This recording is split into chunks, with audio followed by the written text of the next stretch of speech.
In Seoul, one of the world's most expensive cities, roughly 300,000 people wake up each morning in a room smaller than a parking space. These rooms are called goshiwon. The average size is around 4 to 5 square meters, just enough for a single bed, a tiny desk, and a door that barely swings open. The rent can be as low as 200,000 won a month, which is roughly $150. That sounds cheap until you understand what it costs in every other way. How did a city this wealthy end up housing hundreds of thousands of its residents in spaces this small? And who exactly is living there? Seoul's housing market is among the most compressed in the developed world.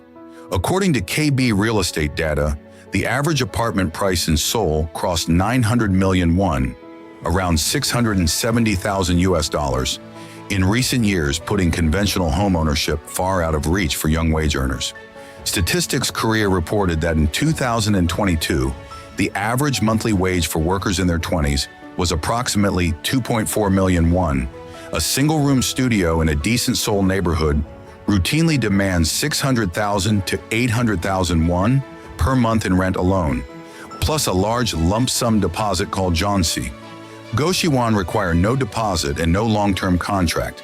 That combination pulls in an estimated 200,000 to 300,000 residents in Seoul alone, according to figures cited by the Seoul Metropolitan Government. The majority are young people, students preparing for national exams, recent graduates between jobs, and low-income workers surviving month to month. The word goshiwon comes from goshi, the Korean term for the notoriously difficult national civil service and bar examinations. In the 1960s and 70s, as Korea urbanized rapidly, landlords near universities began converting large homes into clusters of tiny individual rooms. The idea was simple: give exam candidates a cheap, quiet place to study and sleep. Nothing more was needed. As Korea's economy grew and the exams became even more competitive, demand expanded. Then the model spread beyond exam takers entirely. Landlords discovered that dividing a single floor into 8 or 10 micro rooms generated far more rental income than renting it as 1 or 2 conventional apartments. No deposit was required from tenants, which kept turnover high and income predictable. City regulations at the time did not set a strict minimum room size for this category of accommodation. That regulatory gap, combined with economic pressure from below and profit motive from above, allowed goshiwon to multiply across every district of Seoul and eventually into other major Korean cities. The financial cost of a goshiwon is low. Everything else costs more than it should. Residents typically share a single bathroom and a small communal kitchen with 10 to 30 other people. Privacy is nearly non-existent. Walls are thin, corridors are narrow, and the shared spaces are a source of constant low-level tension. Mental health researchers at Seoul National University Hospital have documented elevated rates of depression and social isolation among long-term goshiwon residents.